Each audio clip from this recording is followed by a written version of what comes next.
Hey there, my name is Megan and welcome back to my channel. Today I'm going to be doing a spoiler-free review for City of Brass by S.A. Chakraborty.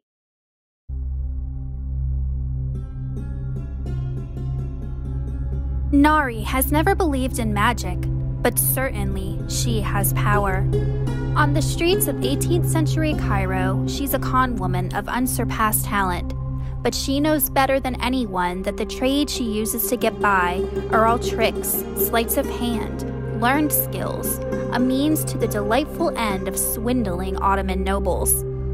But when Nari accidentally summons an equally sly, darkly mysterious jinn warrior to her side during one of her cons, she is forced to accept that the magical world she thought only existed in childhood stories is real. For the warrior tells her a new tale. Across hot, windswept sands teeming with creatures of fire, and rivers where the mythical marriage sleep, past ruins of once magnificent human metropolises, and mountains where the circling hawks are not what they seem, lies Daevabad, the legendary City of Brass, a city to which Nari is irrevocably bound. In that city, behind gilded brass walls laced with enchantments, behind the 6 gates of the 6 jinn tribes, old resentments are simmering.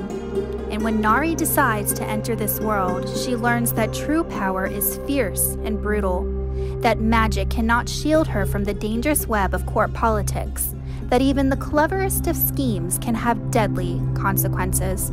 After all, there is a reason they say to be careful what you wish for.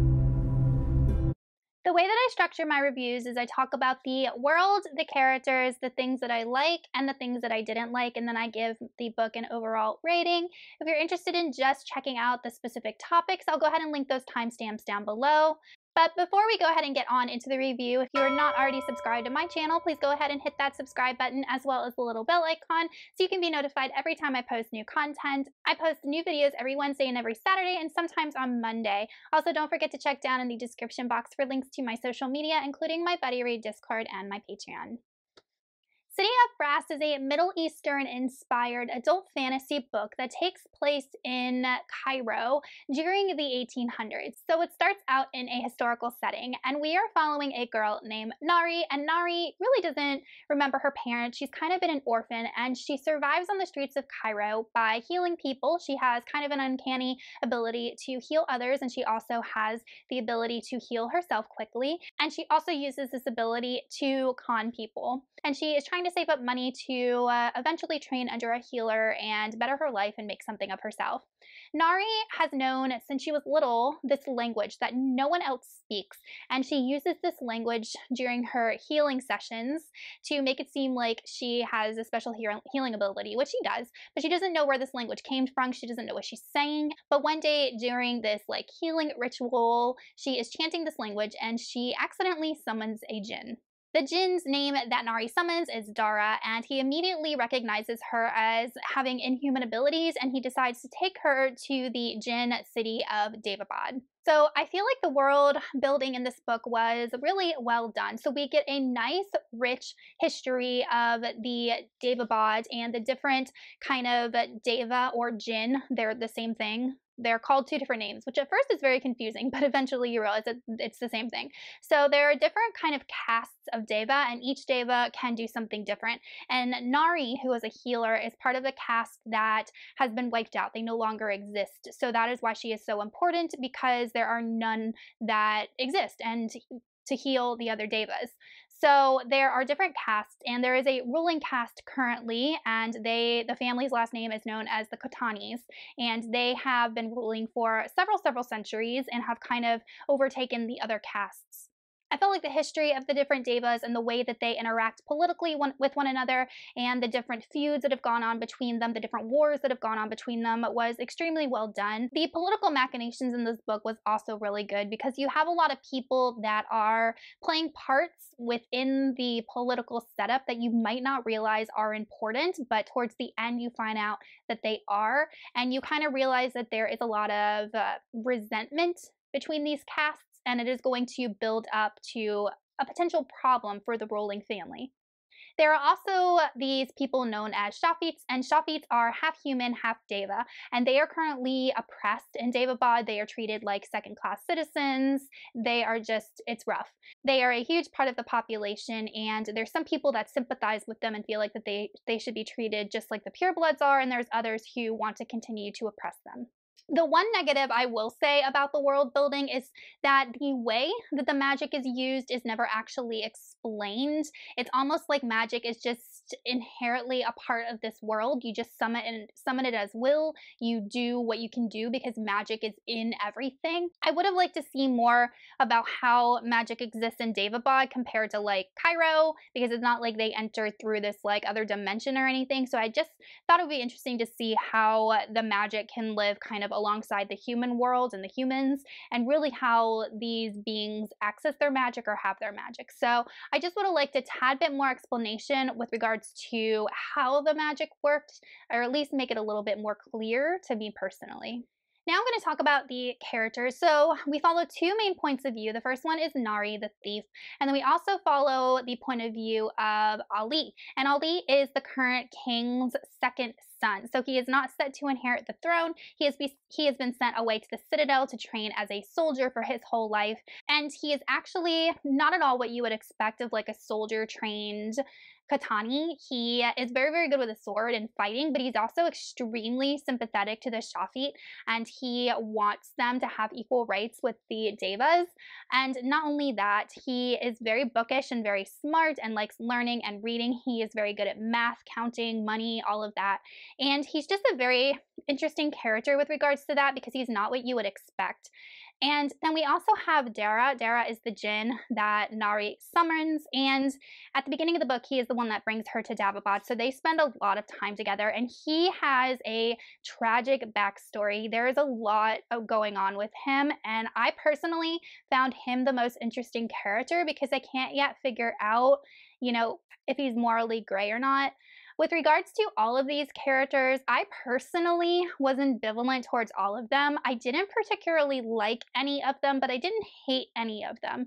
Nothing about Nari stood out to me. Ali, I almost to the point where I didn't like Ali because I found the combination of his traits just a little bit unbelievable. And there were times where he was showing sympathy to the Shafi, but then there were times where he didn't know how to stand up to his father, or couldn't stand up to his father. And I just felt like he was a very conflicted character, and his personality and his actions didn't always parallel with the way that the author was trying to portray him personally. I really could care less about his point of view. I was just lukewarm towards all of these characters. None of them stood out to me, unfortunately. Like I said, Dara was definitely my favorite, and I am very interested to continue his story based on what happened at the end of the book, and also learn more about his history because he is like centuries and centuries old. He's a soldier. There's a lot going on with him. So now I'm going to talk about the things that I like. So I really enjoyed the world building. I felt like the world was incredibly rich. The imagery was amazing. I felt like I was there experiencing Daevabad, experiencing the city, eating the food, smelling the smells. The imagery was extremely well done. Definitely the best part of the story in my personal opinion. And the next thing that I really liked was the reveals at the end. So the second half of the book was definitely the better half of the book in my opinion, and a lot of the first half was not even set up for the second half of the book. I don't even know how to explain it. We'll get to that in a second.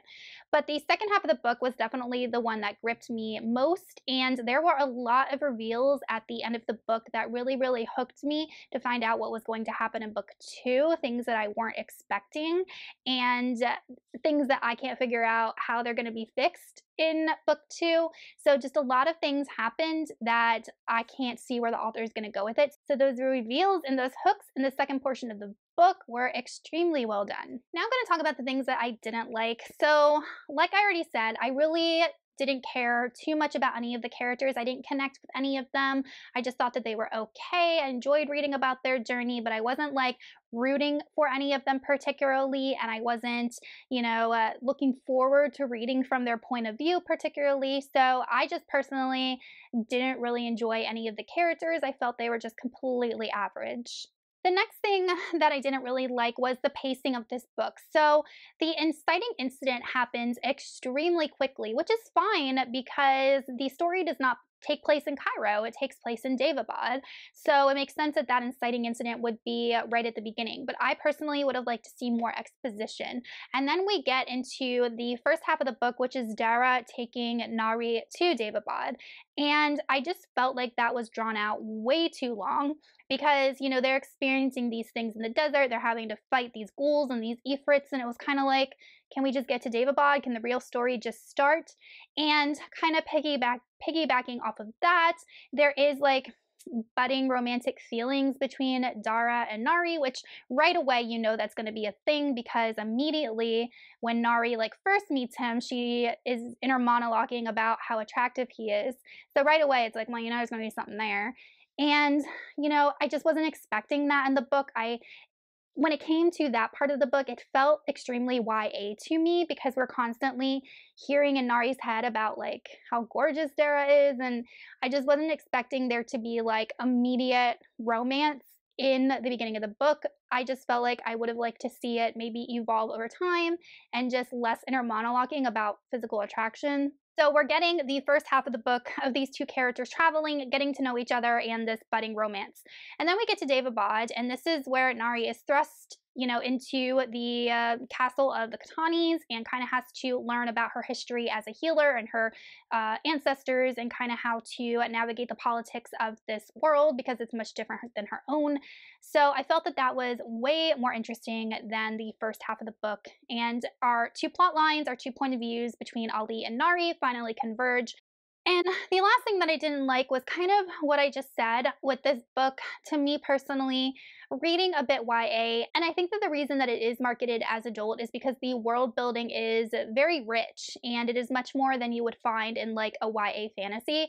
And also, Dara is described as being like in his 30s, even though he's like centuries old. Nari is probably in her 20s. Ali is young in his 20s. So we have very young protagonists, which makes me think of more of like an upper YA spectrum. I feel like if you're someone who is just getting into adult fantasy and trying to transition from YA to adult, this would be a great book for you because there were just a lot of things about it that reminded me of YA fantasy, which really wasn't what I was expecting when I was going into this. All in all, I really enjoyed this world. I really enjoyed the plot line once we got to Daevabad, those reveals at the end.